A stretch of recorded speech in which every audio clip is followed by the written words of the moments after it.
पापी आहे हे तुला लंकेत आल्यावर कळलं की काय?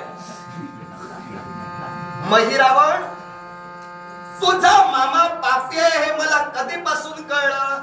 हा प्रश्न थोडा निरुत्तरच ठेवलेला बरा, कारण तुझा मामा या विश्वात एक प्रकांड पंडित आहे.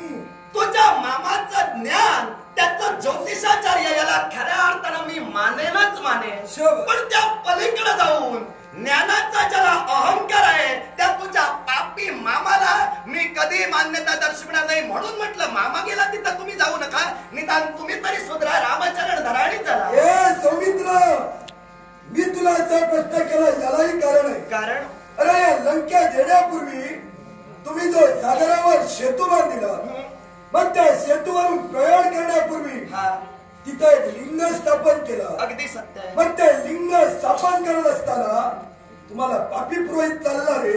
एक गोष्ट कायम लक्षात ठेवा, मी प्रथमताच म्हणालो, तुझ्या मामानं जे ज्ञान आत्मसात केलं त्या ज्ञानासमोर मी नतमस्तकच आहे. तुझा मामा या विश्वातील एक प्रकांड पंडित निश्चितच आहे, पण पापी हा शब्द प्रयोग मी वापरला याच्या मुळाशी ठोस कारण आहे, आणि ते म्हणत असेल तर पटवून देईन, जर समजत असेल तर तुला कळलं अशी अपेक्षा व्यक्त करतो. ज्याला आपण पुरोहित म्हणून स्वीकारलं त्याला दुसऱ्या बाजूला पापी म्हणताय, याच्या मुळाशी कारण तुझा मामा खरंच पुरोहित होता. तुझ्या मामानं पौरोहित्य स्वीकारलं, म्हणून ज्यावेळी सेतू आम्ही उभारला त्यावेळी त्या रामेश्वर लिंगाची पूजा खऱ्या अर्थानं पुरोहित म्हणून तुझ्या मामानं केली होती. पण तुझ्या मामाला मी पापी म्हटलं याच्या मुळाशी कारण काय होतं माहितीये का?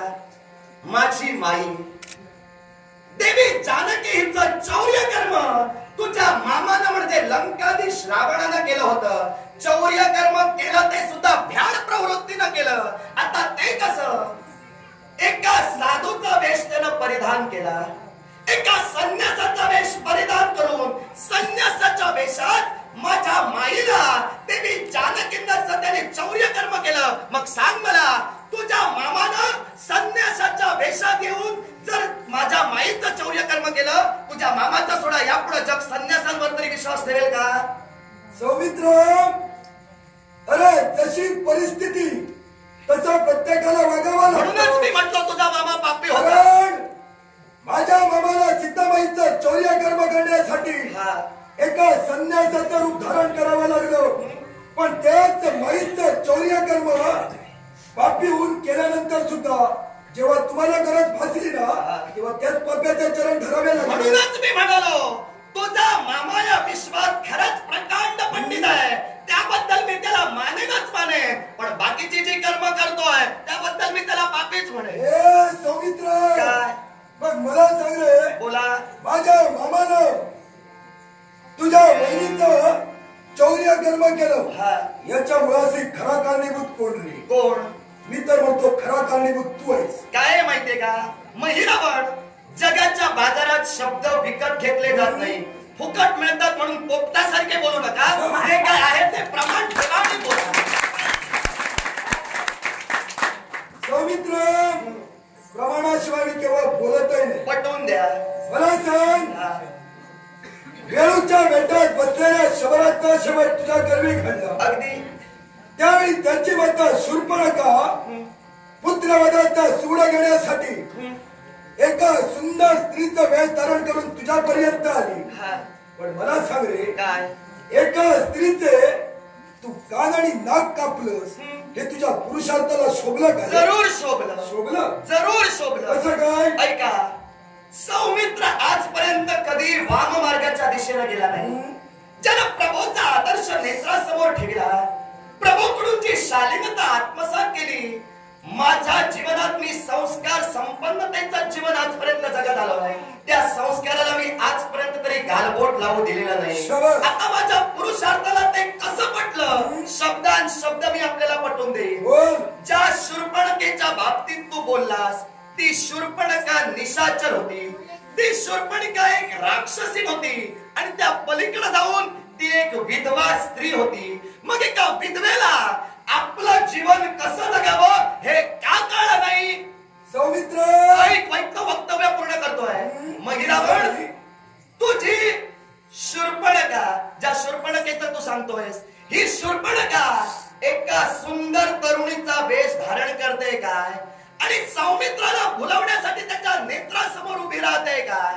पण प्रभू आज्ञेशिवाय आजपर्यंत जीवनात एकही पाऊल ज्या सौमित्रानं टाकलं नाही, बंधुप्रेमी विश्वात सतेज ज्या सौमित्रानं राखलं, त्या सुंदर तरुणीला म्हणजे त्या शूर्पणखेला मी माझ्या प्रभूंकडे पाठविलं.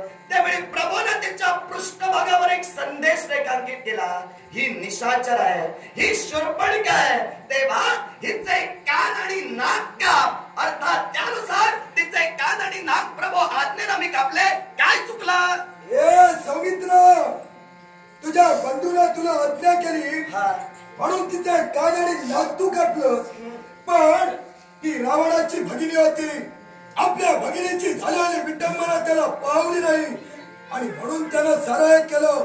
पण मला सांग, तू जर का तुझ्या बंधूच्या आज्ञेनं एखाद्या स्त्रीची विडंबना करू शकतोस, तर स्वतःच्या भगिनीच्या स्वाभिमानासाठी त्यानं तुझ्या कुलातील स्त्रीचं चौर्य कर्म केलं असेल. काय चुकीचं केलं रे? जरूर चुकीचं केलेलं आहे. मग रावण, मी काय म्हणालो, मुळातच तुझ्या कुलातील स्त्री चुकली, आमच्या कुलातील स्त्री चुकली नव्हती. तुझ्या कुलातील स्त्री कशी चुकली? ज्या ती विधवा होती, त्या एका विधवेला आपलं जीवन कसं जगावं हे जिथं कळत नाही, तिथं तुझ्या कुलाचे मोठेपणा निदान मला तरी सांगू नकोस.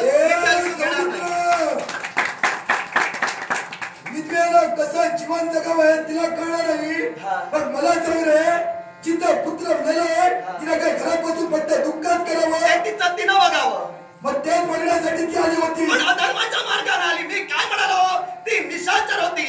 सुंदर स्त्रीचं रूप तिनं धारण केलं आणि माझ्या नेत्रासमोर मला बोलविण्यासाठी उभी राहिली. अर्थात तिचं जे स्वरूप खरं होतं ते माझ्या प्रभूंनी मला दाखवून दिलं. अर्थात मी तिच्याबद्दल जी कृती केली ती योग्यच होती, प्राप्त परिस्थितीचं अनुकरण करता. हे सौमित्र, काय आपण एखादी विद्याची संपादन करतो ना, त्या विद्याचा वापर जर का संकट समयी झाला नसेल तर त्याचा काही उपयोग असतो का? मुळीच नाही. मग तू म्हणाला ती आली, ती अधर्माने आली.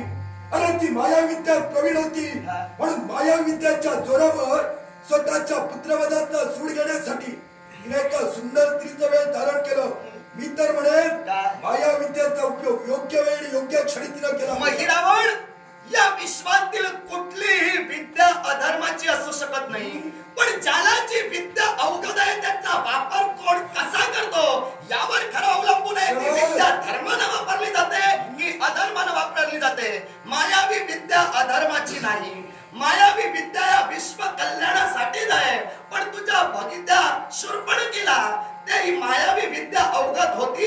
मग एक विधवा स्त्री असून सुद्धा त्या विद्येचा वापर एका परपुरुषाला बोलवण्यासाठी जी शूर्पणखा करते, तिला मुळात आधी तिच्या कुलाची शालीनता जपता आली नाही असं मी थेट म्हणेन. हे सौमित्र, ती तुला का बोलविण्यासाठी आली याचं कारण आणि स्पष्टीकरण मी तुला प्रथमच दिलं आणि पुन्हा हवं असेल तर घे.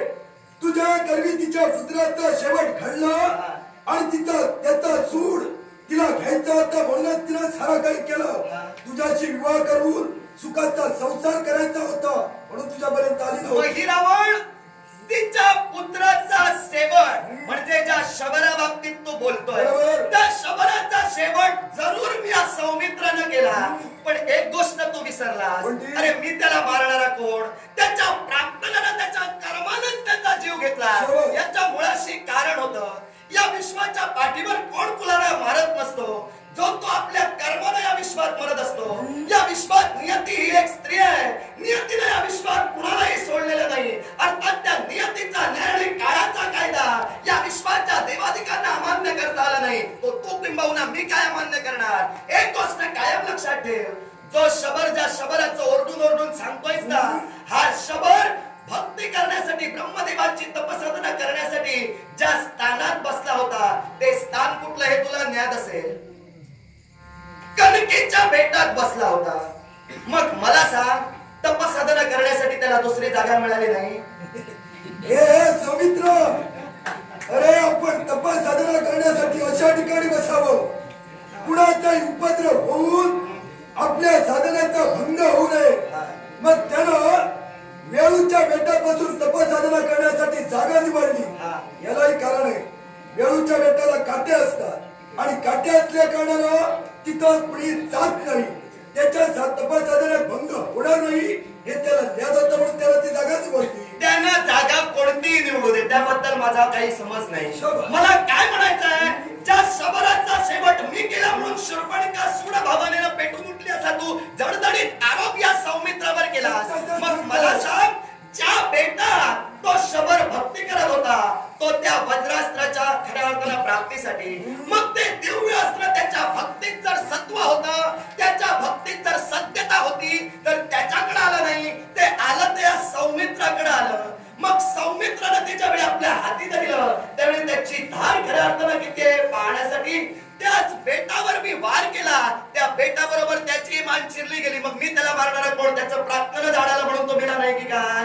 अरे सौमित्र त्याच्या प्रत्यनाच्या गोष्टी सांगून स्वतःची बाजू मारतो. बाजू मारायचा विषय नाही, बाजू मांडलेली आहे. आता तुला कितपत कळते? जे विजयी खडग तुझ्या हातात आलं, प्रत्यक्षी पाहण्यासाठी त्या वाळूच्या बेटावर तू प्रहार केलास. वेळूच्या बेटावर प्रहार करता क्षणी शबर मारला गेला. शबर तुझा अपराधी नव्हता, हे तर सत्य आहे ना? मी तेच म्हणतोय. मला सांग, शबर माझा अपराधी कधीच नव्हता, पण ज्या नियतीचा तो अपराधी ठरला, त्या नियतीनं मला निमित्त ठेवला आणि त्याचा शेवट केला. माझा काय दोष? निमित्त तू ठरला त्याच्या मरणामध्ये. मग एखाद्या निष्पाप जीवाचा बळी जर का स्वतःच्या हातून केला असेल, तर त्याचं काहीतरी प्रत्यक्ष करावं लागतं, प्रायचित्त करावं लागतं. मग मला सांग, निष्पाप शबराचा बळी तुझ्या हातून घडला, काय प्रायचित्त केलंस? जरूर त्या शबराचा शेवट माझ्या हातून घडला. मी प्रथमतःच म्हणालो, प्रायचित्तासाठी शबराच्या कुलाला किंबहुना त्याच्या माता पित्यांना मी आधार दिला असता, पण शबराची माताच माझी खरी यापुढे अपराधी ठरली. कारण ती मायावी विद्येचा वापर तिनं मला फुलवण्यासाठी आणि या विश्वात वेगळं नाट्य निर्माण करण्यासाठी केला. तिच्या मनात तिनं कुठे नको, ज्यावेळी माझ्या लक्षात आला त्यावेळी मी त्याचे कानात कापले. बघ सौमित्र, अरे नियतीवर सारा काही कर्म ठेवून स्वतःची जर का बाजू मारत असेल ना, तर एक लक्षात ठेव, हा जो मैल पर्यंत आलाय हा फक्त राघवाला नेण्यासाठी निमित्तच होता.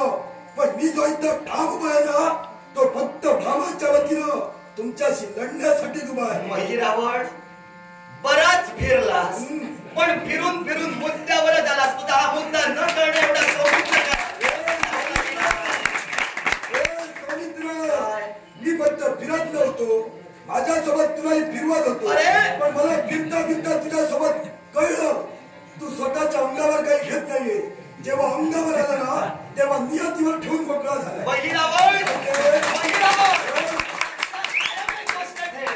जो स्वतःच्या अंगावर घेतो आणि जो स्वतःच्या अंगावर घेऊन मागायला जातो, तो आपलं अस्तित्व या विश्वात निर्माण करू शकणार नाही. माझी बाजू खरीच आहे, मी तुला वेळोवेळी पटवून देत होतो. मग तुझी जर बाजू सत्याची होती, तर हा सौमित्र अधर्माचा आहे, सौमित्र असत्याचा आहे, हे तू पटवून देऊ शकला नाहीस. दुसरी गोष्ट लक्षात घे, तुला काय वाटलं, तुमच्या मनाचा हेतू या सौमित्रानं ओळखला नव्हता की काय? अरे आजच नव्हे, प्रतिवर्षी तुमच्या देवीचा वार्षिक उत्सव असतो, पण याच वेळी उत्सव मूर्ती म्हणून माझे राघव तुम्हाला दिसले.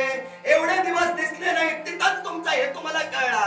पण माझे प्रभू माझ्या मित्रासमोर असताना उहाच्या शब्दाने आजपर्यंत मी कधी भाष्य केलं नव्हतं, पण तुमच्या मुखातून शब्द बाहेर पडले.